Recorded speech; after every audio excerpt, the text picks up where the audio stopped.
The rain had stopped falling over the shattered hills of Montana, but the smell of scorched earth and melted metal still lingered like a scar that refused to fade. In the distance, 3 small crosses stood over a field once green with wheat, now blackened by plasma fire. Jacob Reese stood before them, his hand trembling as it brushed the dirt from one of the names carved crudely into the wood. Ethan Reese, age 10. His breath came in slow, measured pulls. The Green Beret's body was built for war, but no battlefield had ever broken him like this. 3 months ago, the skies had opened, not in the poetic sense, but literally a rip in the clouds and a sound like the earth being torn in half. Metallic ships descended, black as night, and humming with energy that shattered glass for miles. The Galactic Soldiers, humanity called them later, but the title was too formal, too clean for what they were. They came not as conquerors with flags and speeches, but as harvesters, efficient, emotionless, relentless. They took what they wanted, resources, technology, and in small rural towns, they took people, children. Jacob's 3 boys were taken that night. He'd been deployed overseas when the invasion started, pinned behind enemy lines in a dying country. By the time he made it home, the house was ash and the only sound was the wind whispering through hollow ruins. His wife, Clara, had survived long enough to record one message on a cracked tablet, a warning, a plea. They took them, Jake. They took our boys. Please find them. He'd replayed those words every night since. Now, Jacob lived out of an old military van parked near the remains of his home. He spent his days scanning alien frequencies, tracking movement patterns of the galactic patrols. His once sharp face was now marked with lines of exhaustion, but his eyes still burned with that military precision, a soldier stare that could cut through chaos and fear. Beneath the grief, there was purpose. The world was no longer what it used to be. Cities were silent, governments fractured, and humanity's army scattered. The few remaining soldiers who still fought did so in shadows, using old tech, salvaged weapons, and rage. But Jacob had something most didn't, a name whispered to the underground channels, a ghost from another war. Marcus Hale, former U.S. Marine, codenamed the Butcher of Kandahar. They'd fought side by side years ago, through deserts and jungles, watching each other's backs when no one else would. Marcus was the kind of man who didn't believe in good or bad, just survival. Last Jacob heard, Marcus had gone off the grid after being dishonorably discharged. But if anyone could help him infiltrate alien strongholds and find his sons, it was that man. Jacob lifted his gaze to the horizon. Beyond the hills, the glow of a distant ship pulsed faintly, like a heartbeat in the night. He holstered his rifle, checked the worn combat knife strapped to his leg, and began walking toward it. Each step carried more than movement. It carried memory, guilt, and a vow carved into soul. I will bring them home. The night air thickened as he moved, the hum of alien drones faint overhead. He'd learned to move like a ghost, staying beneath tree cover, using terrain and silence as his allies. Every sound, a snapping twig, a shifting shadow, felt amplified. His instincts took over, that old Green Beret discipline resurfacing like muscle memory burned into his bones. When he reached the edge of a cliff overlooking what used to be a communication outpost, he froze. The area below was crawling with alien foot soldiers, tall, plated beings with glowing armor and faces hidden behind mirrored masks. They moved with synchronized precision, their language a series of mechanical clicks. Jacob crouched low, studying them through the cracked lens of his binoculars. Then he saw something that froze his blood. A cage, metallic, humming with that same blue light that haunted his nightmares. Inside were human captives, maybe 20 of them, guarded and silent. Among them, small figures, children. His breath hitched, his pulse pounding. It was too far to see their faces, but hope flared inside him like fire catching dry grass. It was the first time in months he'd seen proof that the aliens hadn't killed all the children they'd taken. He backed away slowly, every sense alert. He couldn't engage alone, not yet. He needed Marcus. He needed a plan. Hours later, back at his van, he spread out an old map beneath the dim glow of a lantern. He marked the outpost location with a trembling hand, then sat back, breathing hard. The fire inside him had shifted from grief to purpose. From lost to mission, he reached for the satellite phone, cracked and held together with duct tape. After a long moment of hesitation, he dialed a number he'd memorized years ago. There was static, then a rough voice on the other end. Gravel and whiskey. Jacob Reese, the voice said slowly. Haven't heard that name since Afghanistan. Jacob closed his eyes. They took my boys, Marcus. A long silence followed. Then the Marine's tone hardened. Where? Jacob looked out the window toward the smoldering hills, the distant pulse of alien light flickering against the dark. Montana plains. Outpost near the ridge. You still fight? The voice gave a low chuckle, the kind that carried the weight of too many battles. I don't fight for flags anymore, brother, but I do kill monsters. Jacob's hand clenched into a fist. Then saddle up. We've got work to do. The line went dead, but Jacob's chest felt lighter for the first time in months. The old soldier in him, the one who buried himself in grief and guilt, was awake again. Outside, the night wind howled across the dead fields, carrying the faint echo of children's laughter, a memory, or maybe a promise. He turned toward the sound, eyes narrowing, and whispered to the darkness, I'm coming for you, boys. Somewhere far above, a ship's lights blinked in response, like the stars themselves had heard him. The war for his sons had just begun.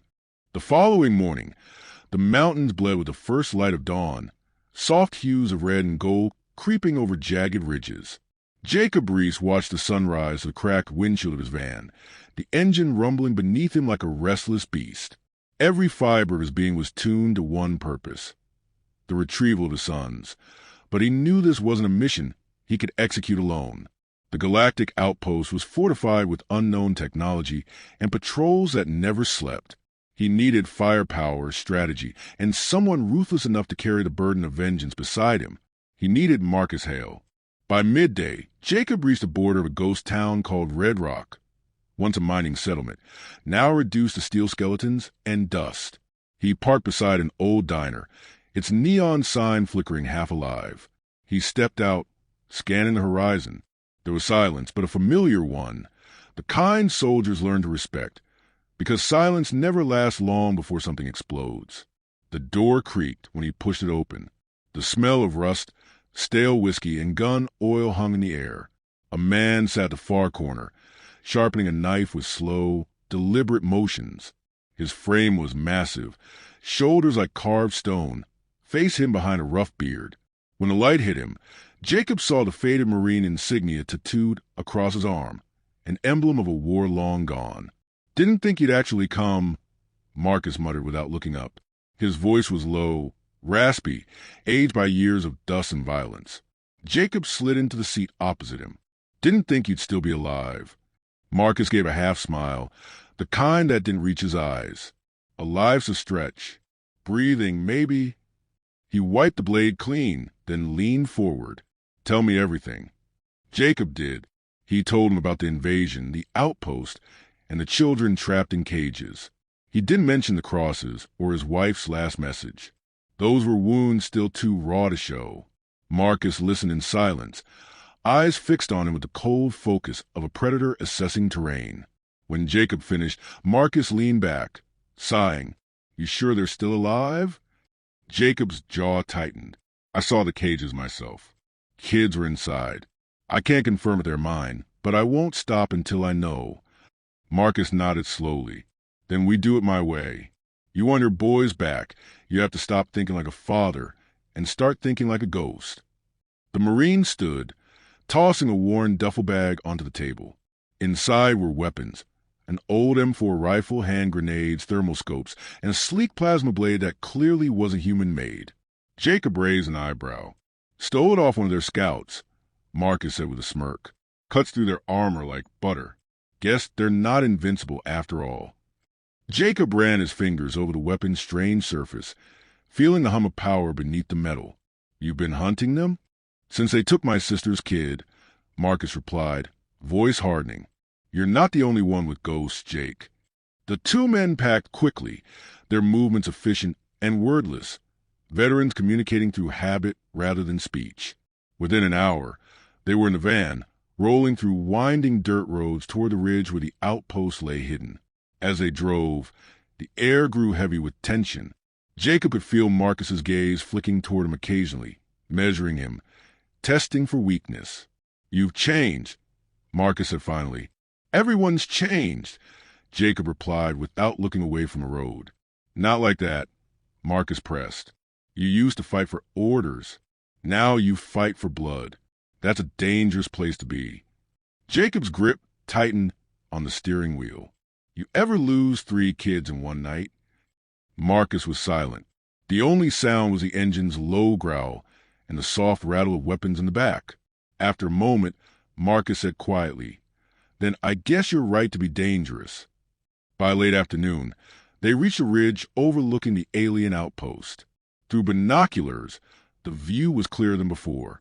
Dozens of alien sentinels moved in synchronized patterns, guarding the perimeter with brutal precision. Large mechanical towers pulsed with blue energy, powering shields that shimmered faintly in the sunlight. Marcus studied the layout. Front suicide. Too many eyes, too much tech. But there, he pointed to a drainage trench weaving toward the compound. "That's our door. If we move at night, stay low, we can breach the southern wall before they detect us." Jacob nodded. "We'll have one shot. If we blow it—" "We won't," Marcus interrupted.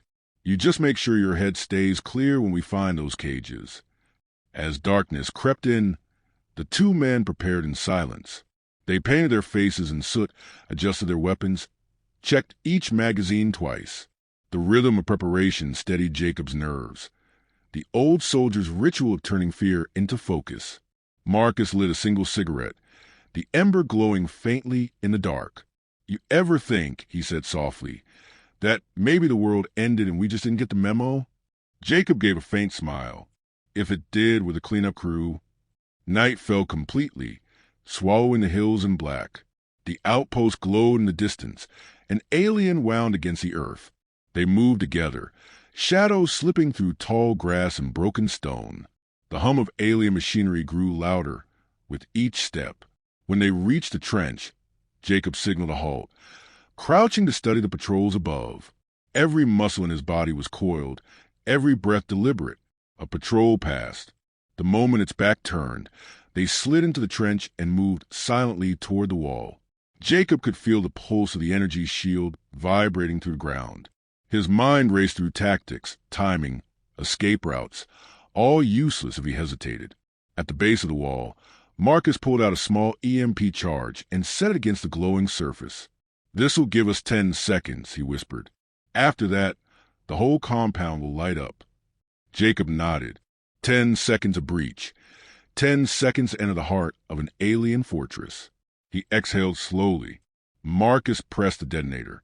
A flash of white light rippled to the field, and the shield collapsed. "Move!"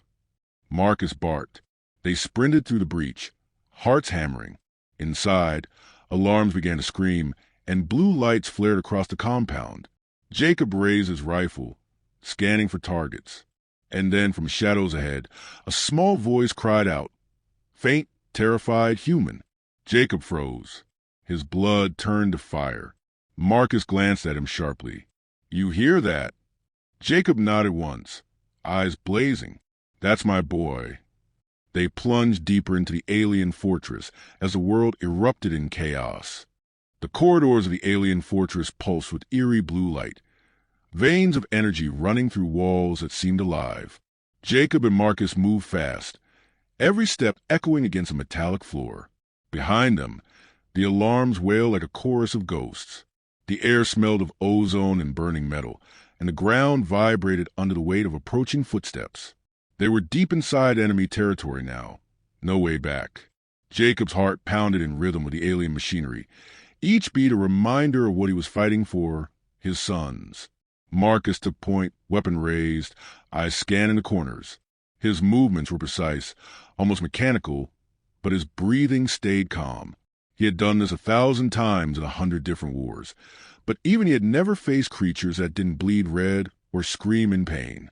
When one of the alien guards turned the corner, Marcus fired without hesitation. The plasma round burned through armor, sending the creature collapsing in a flare of blue flame. It didn't cry. It just fell, silent and rigid, like a machine that had been switched off. Jacob glanced at the body, unsettled by how little it felt like killing something alive. "They don't even die like us," he muttered. "Then stop treating them like us," Marcus replied. "Move." They reached a wide chamber that opened into what looked like a control hub. Holographic panels floated in the air, flickering symbols in a language neither of them could read. At the center, a massive tank pulsed with liquid light, and within it, faint shapes. Human shapes. Jacob's breath caught. He sprinted toward the glass, pressing his palms against it. Inside floated children, motionless but breathing, eyes closed, suspended in stasis. Tubes and cables connected them to the tank's walls like roots of some monstrous tree. His voice broke when he whispered, "Ethan, Sam, Caleb." Marcus joined him, scanning the console nearby. "They're alive. But whatever this is, it's not just containment. They're draining them." "Draining them?" Jacob's voice trembled with fury. "Neural energy, maybe. I've seen similar tech in field labs overseas. They're studying us, turning humans into data." Marcus's tone was cold, clinical. "If we don't shut this down now, your boys won't last another hour." Jacob turned to the console, fists clenching. "Then tell me how." Marcus began smashing through panels, trying to trigger a release. Alien glyphs shifted under his hands. "They're using a feedback circuit. We can overload it, but it'll fry everything inside this room, including us if we're still here." Jacob's gaze fixed on the tank. "We'll make it work." The sound of approaching boots echoed from the corridor. The aliens were regrouping, closing in fast. Jacob readied his rifle while Marcus worked the console, muttering curses. Sparks burst from the controls. "Almost there," Marcus growled. Then the floor shook. A towering figure emerged from the far side of the chamber, an alien commander, easily 8 feet tall, clad in obsidian armor that shimmered with electric veins. Its face was a smooth mask, but its voice, deep, layered, metallic, reverberated through the air. "Humans," it said, each syllable like a strike of metal on stone. "You trespass on ground not yours to walk." Jacob raised his weapon. "You took my sons. I'm here to take them back." The creature tilted its head. "They belong to the New Order. You belong to extinction." Before it could strike, Marcus fired. The plasma bolt slammed into the alien's chest and vanished harmlessly against a shimmering field. The creature raised an arm, energy crackling in its palm, and hurled a blast that sent both men crashing to the ground. The air filled with burning ozone and pain. Jacob rolled onto his side, coughing, ears ringing.